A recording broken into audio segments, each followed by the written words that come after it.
esteja convosco. Ele está no meio de nós. Evangelho de Nosso Senhor Jesus Cristo, segundo São Mateus. Glória a vós, Senhor.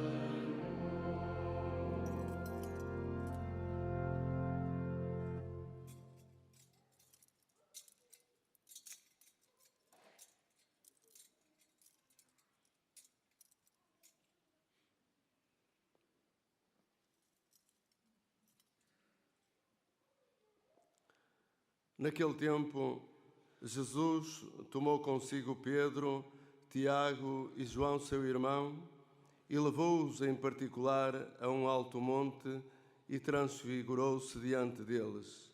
O seu rosto ficou resplandecente como o sol e as suas vestes tornaram-se brancas como a luz. E apareceram Moisés e Elias a falar com ele. Pedro disse a Jesus: Senhor, como é bom estarmos aqui. Se quiseres, farei aqui 3 tendas, uma para ti, outra para Moisés e outra para Elias. Ainda ele falava quando uma nuvem luminosa os cobriu com a sua sombra, e da nuvem uma voz dizia: Este é o meu Filho muito amado, no qual pus toda a minha complacência. Escutai-o. Ao ouvirem estas palavras, os discípulos caíram de rosto por terra e assustaram-se muito.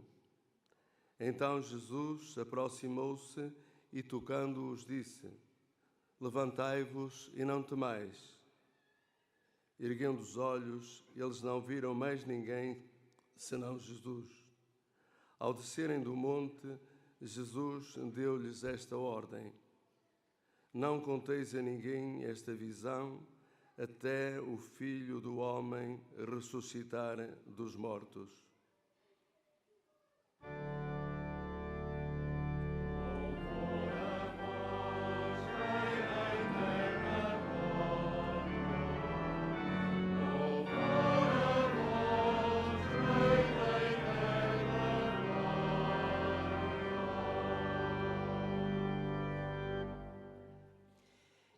In quel tempo Gesù prese con sé Pietro, Giacomo e Giovanni, suo fratello, e li condusse in disparte su un alto monte e fu trasfigurato davanti a loro. Il suo volto brillò come il sole e le sue vesti divennero candide come la luce. Mentre scendevano dal monte, Gesù ordinò loro: Non parlate a nessuno di questa visione prima che il Figlio dell'uomo non sia risorto dai morti.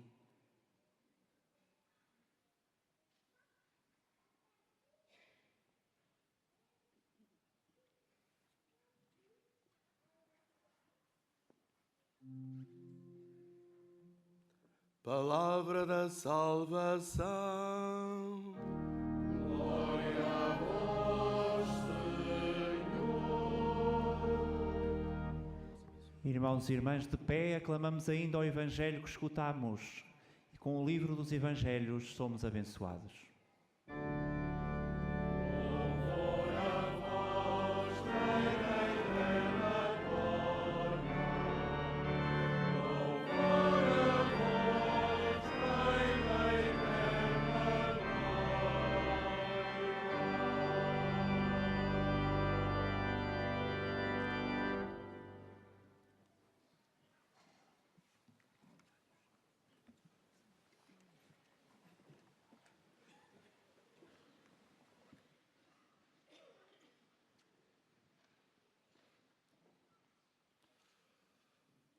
Caríssimos irmãos e irmãs, na manhã de ontem passei por uma comunidade que acolhe jovens, às vezes chamamos-lhe lares, instituições, e num diálogo com eles, que está a acontecer nestes tempos de Quaresma e na perspectiva da Jornada Mundial da Juventude, alguém perguntou-me diretamente o que é mais importante na sua vida?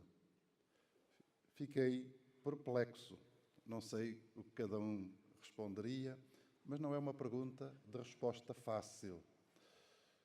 Mas eu, quase sem hesitação, pude dizer que o mais importante na minha vida é a fé que Deus me deu. É a possibilidade de pertencer à sua Igreja. É o facto de ter acolhido, com as minhas limitações, a boa nova da salvação e procurar vivê-la e ser feliz com ela.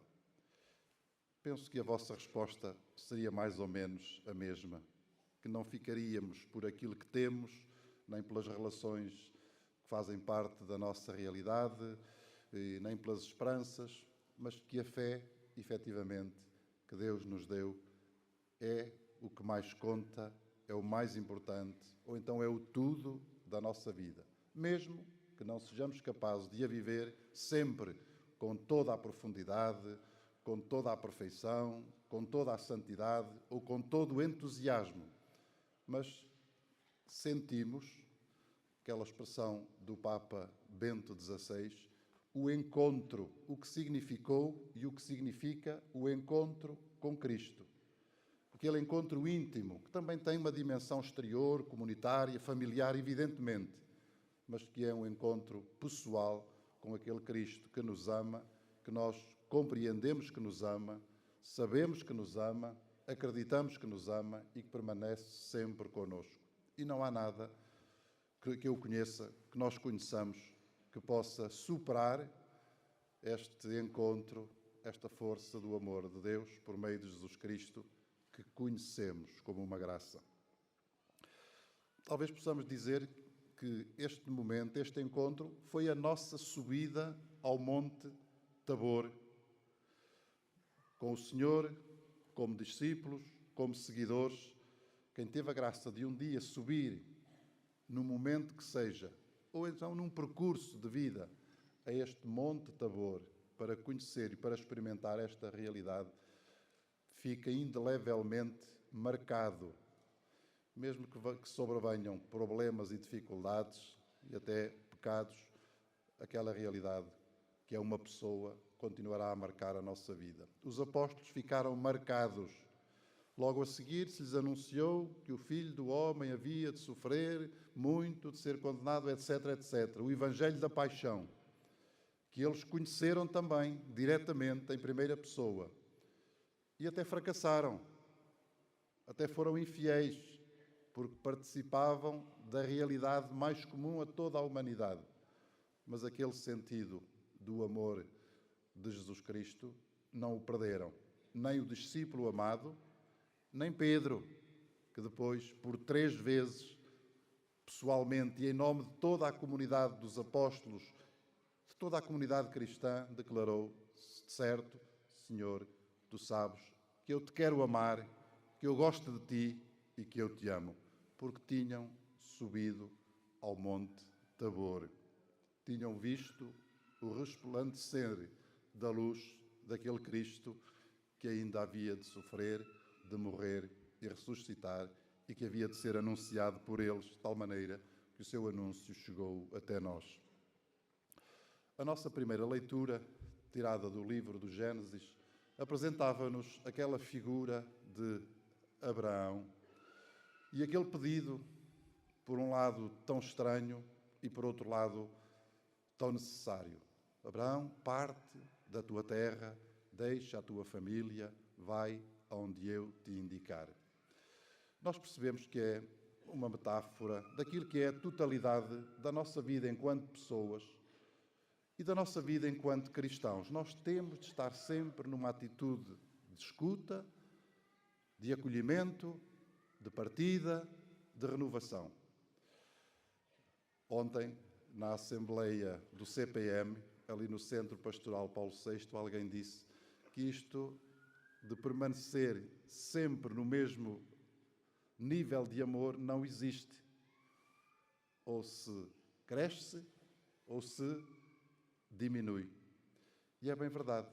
Não existe uma estabilidade na nossa vida, possamos parar já sou uma pessoa completa, já tenho aquilo que preciso, já sou uma pessoa perfeita, já estou dentro das condições razoáveis para continuar a minha vida juntamente com a família. Isso não existe. É preciso estar sempre a ouvir a voz que nos chama a partir.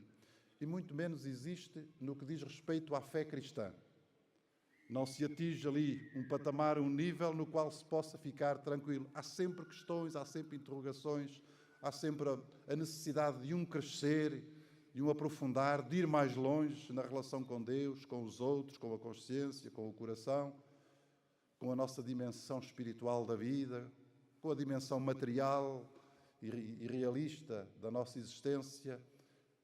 É preciso estar sempre a partir. Por isso é que Abraão ficou para nós como um ícone da fé, mas de uma fé desinstalada, de uma fé que não está completa, que é sempre nova interrogação. Também no mesmo diálogo de ontem de manhã, foi muito interessante, um jovem disse-me que era agnóstico. E eu perguntei-lhe, porquê? Então, porquê é que tu dizes que és agnóstico? E ele disse-me, olha, acreditas que Deus existe? E ele disse-me assim, talvez. Então, mas não consegues passar do talvez? Não quero, tenho muita dificuldade, porque isso pode me levar a um compromisso muito forte. Portanto, fico no talvez isto possa manter-se mais ou menos como está. Nós às vezes ficamos não só no que diz respeito à existência de Deus, porque essa é inquestionável para nós, evidentemente, mas porventura ficamos no talvez, no que diz respeito à vida e ao percurso que estamos a fazer, ou que queremos fazer. Então estás empenhado, estás envolvido, estás decidido. Talvez, que é uma resposta muito comum também entre os jovens, mas inclusivamente entre os adultos. Talvez temos de passar, caríssimos, do talvez. Deus é inquestionável. A pessoa de Jesus Cristo e o seu amor também é inquestionável para nós. A Quaresma diz-nos que o detalhe ou os detalhes da vida, esses é que não podem ficar-se exatamente pelo talvez. Nem os detalhes do crescimento espiritual podem ficar-se pelo talvez. E agora aplico, nem os detalhes da nossa vida familiar podem ficar-se pelo talvez. Precisa de ser uma resposta alicerçada no amor de Cristo e nessa experiência de encontro a que podemos chamar o tabor da nossa vida, a experiência de luz que resplandeceu, que resplandece e que é capaz de alimentar a totalidade da nossa existência. E permitam que a minha última palavra tenha a ver com este contexto da Assembleia Nacional dos Centros de Preparação para o Matrimónio, que põe no centro da maior parte dos participantes desta Assembleia a questão da família e das famílias. Estudámos um texto muito importante do Dicastério para a Família e os Leigos, que tem a ver com os itinerários catecumenais de preparação para a vida matrimonial. Porque a vocação ao matrimónio, que é efetivamente uma vocação, precisa de preparação. É uma preparação remota, é uma preparação mais próxima, é uma preparação imediata, é a celebração do sacramento e é também a vida matrimonial que se segue à celebração do sacramento do matrimónio. Estamos a falar de uma vocação cristã que a quase totalidade dos presentes celebrou e procura viver.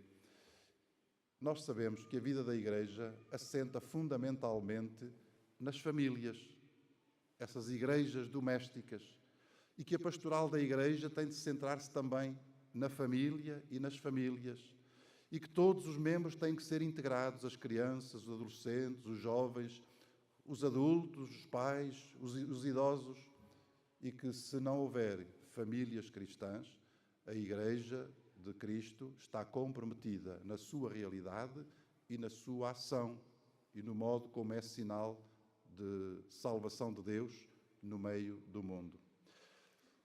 Também neste aspecto é preciso desinstalar-se e continuar a fazer caminho, anunciando a boa nova do Evangelho sobre as pessoas que fazem parte de famílias alicerçadas no matrimónio como lugar de espiritualidade, como lugar de crescimento, como lugar de educação na fé, como lugar de autêntica felicidade que anuncia, assim o desejamos desde já, aquela que havemos de encontrar com Cristo no reino dos céus.